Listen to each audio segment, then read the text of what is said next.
ReadAloud.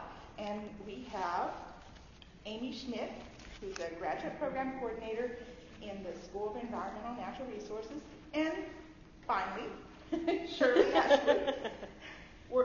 Ashworth, you say that exactly right, who's an instructor at the Pilates studio of Central Ohio. And we have an interesting combination of books that they're going to read from. I'll let, who's going to start? Well, that's what we wanted to ask our listeners. Okay, I'll let them take over. Thank you, Ruth. We're reading a work of fiction. This is Tuvia in the Promised Land, which is written by a different author, but basically a sequel to The Fiddler on the Roof.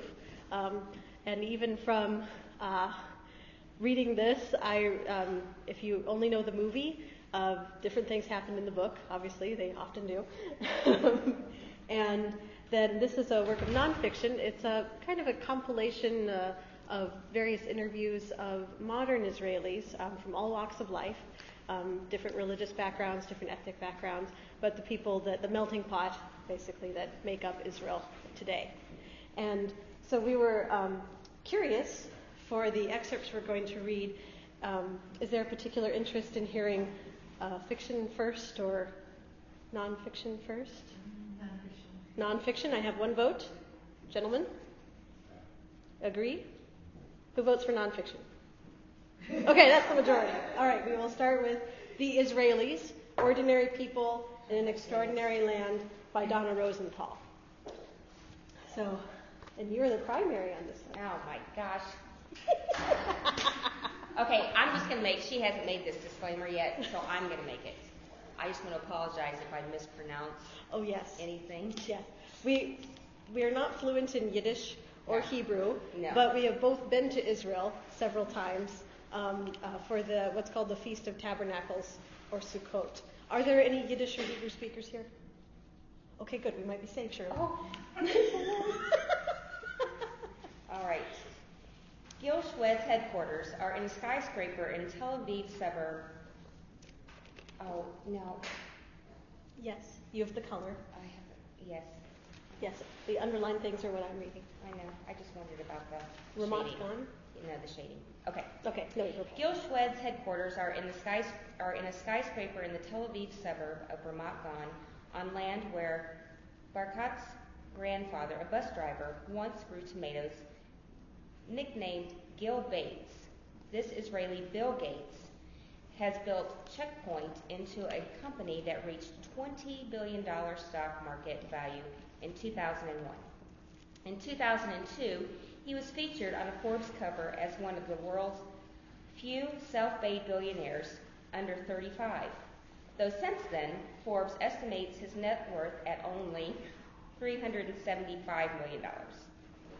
His 24th floor office is decorated with abstract art, including a painting by a homeless San Francisco artist.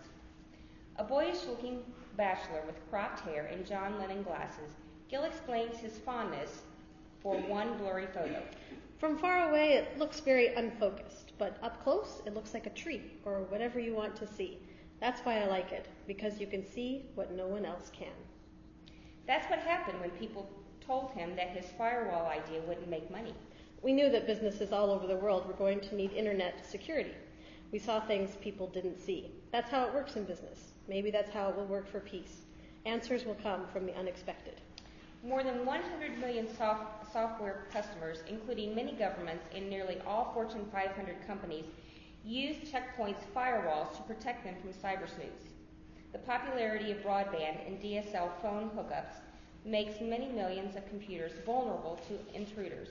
By 2008, the security software marketer exceeded $14 billion.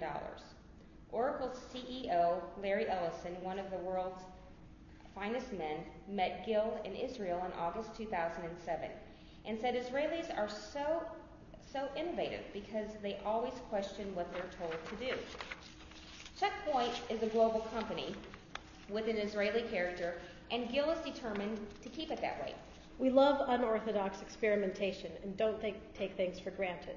If someone says, do it this way, we double check to see if we can make it better. Doing things in unusual ways is a way of life in Israel. We don't do things by the book, and we're willing to challenge the rules and experiment, which can be an advantage. An American software CEO who has Israeli R&D offices made this observation. When I tell an Israeli the shortest distance between 2 points is a straight line, he'll find a shorter way. Gil concurs and describes his 10-minute commute from his Tel Aviv apartment. I always try a different route to get there faster. If I see a red light, I turn right. I'm very impatient. I can't stand waiting. Gil's impatience is not unusual in Israel. If the light turns green and you don't floor the gas pedal, Israeli drivers honk or yell out the window. They tailgate because they can't bear to have anyone cut ahead of them. Those painted lights on the middle of the road, they're merely a suggestion. When an Israeli cop stops a driver, he is prepared for an argument that the law is stupid and should be changed. When asked why Israelis are such terrible drivers, Jerusalem's late former mayor, Teddy Kollek, answered that when you have to fight a war every few years, safe driving becomes the farthest thing from your mind. It's much more dangerous to drive in Israel than to travel in space, said astronaut Ilan Ramon, assuring his family before leaving on his fateful mission. Israeli road warriors and high-tech entrepreneurs alike are known for taking risks and finding shortcuts. These behaviors create carnage on the roads, but they helped put Israel on the fast lane of the information superhighway. Only the United States has a more high-tech startups. Gil thinks of Israel as a startup nation. We managed to create a country from zero, brought in immigrants, fed them, created a legal system, built cities, set up farms in the desert, invented techniques like drip irrigation. He adds that innovative researchers have developed disease-free potatoes, wilt-resistant tomato plants, and new ways to boost the nutritional value of wheat, and have made many types of crops resistant to viruses and fungi. Israel's most famous startupnik comes from a family of kibbutzniks. His mother, who grew up in a kibbutz, Ramat Rachel, near Jerusalem, lost her father during 1948 war. Gil's father's German family perished in the Holocaust. This offspring of socialist dreamers, a practical realist, yet tries to blend the old kibbutz group cooperative spirit he admires in his office culture. I want everyone to feel good together. Work is more than coming in the morning and leaving in the afternoon. I feel that finding creative ways to let people know how I value them. The trick is to be unconventional. He just flew 1,500 staff and their partners for a group vacation in Sun City, South Africa. Another year it was Cancun, Mexico. Even lunch is a cross between a commune and a yuppie experience. Gil, a food aficionado, had 20 different local restaurants email menus to the staff. In the dining room, the custom is to share a taste of Thai noodles, a bite of an enchilada. Near his office, there's a cappuccino machine and yoga and aerobic classes. He joins his staff twice a week for a spinning class on stationary bikes when he's stationary himself. He just returned from a trip around the world in 8 days. Wherever he goes, black clothes are his trademark.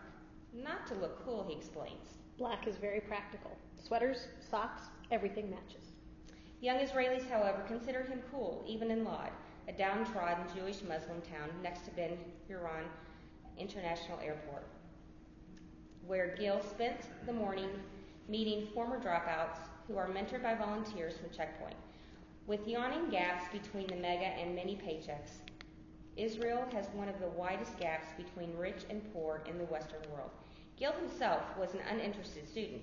He credits his late mother, an elementary school teacher, for taking him on learning adventures. We went around the country. She'd see a dairy and stop and ask, "Can my kid watch how you milk cows?" She'd knock on the door of Haaretz and say, "Can my kid see how you print newspapers?" She had curiosity and chutzpah. The most memorable outing was to his father's office at the Ministry of Finance back in 1972. He was only 5. I saw a huge computer, like in the old movies. For a kid, it was very impressive. At 9, I signed myself up for an afternoon computer class at a religious community center. I was one of the only non-Orthodox children. By the time he was 12, Gil had a summer job coding for language translation software company. By 14, the boy wonder was writing software programs for a computer company. While in high school, Gil was allowed to take a computer science class at Hebrew University. He went to a few, didn't have time, he left. When the 17-year-old computer prodigy was drafted, he qualified for the Army's special training programs for gifted students, but turned them down. It meant that I'd have to go to university for 3 years and the Army for 6. I didn't want to commit myself for the next 10 years. They didn't know what to do with me. They even sent me to learn Arabic. Gil ended up in a secret electronic intelligence unit doing a job he is not permitted to discuss. It probably was stringing together military computer networks to allow some users access to qualified materials and denying it to others. The IDF was not intended to be a high-tech incubator. It was founded to defend the state. Nonetheless, it was impossible to imagine Israel's high-tech boom without the Army. A huge percentage of Israel's high-tech leaders served in elite intelligence units working brutal hours in highly motivated teams designing the state-of-the-art technologies that give the IDF its tactical edge. When they get out, they help power civilian high-tech.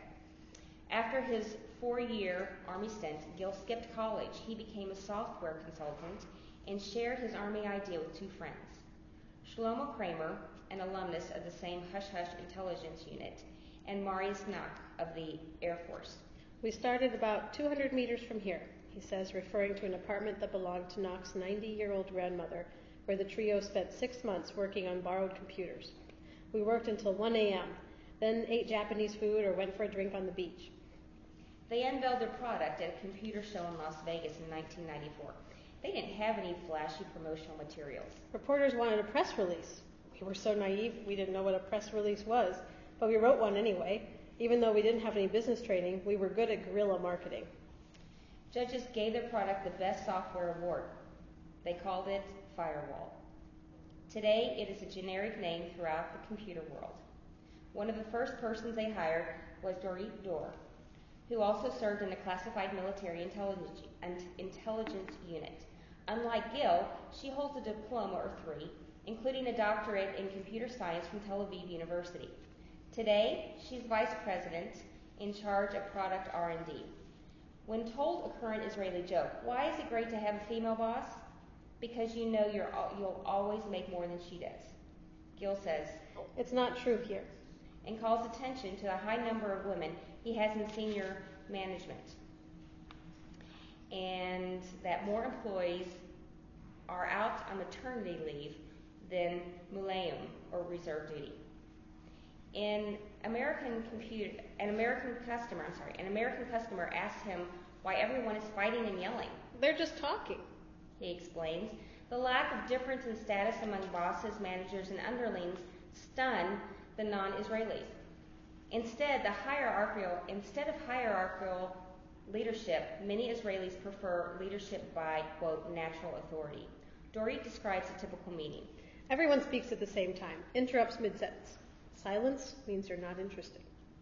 It's not only a checkpoint, it's the way Israelis communicate. If they don't interrupt or ask questions, it means you're not capturing their interest. The more interruptions, the better the conversation. If 3 or 4 Israelis talk at once, that's a good sign. If they get excited and shout, they're probably quite interested. If someone starts pounding the table, you're making your point. Many Israelis are inept at small talk. It's one of the inheritances of the founding generations whose social skills, or lack thereof, were formed by a powerfully egalitarian collectivism. Social graces were considered superficial, insincere, or artificially formal, and a waste of time.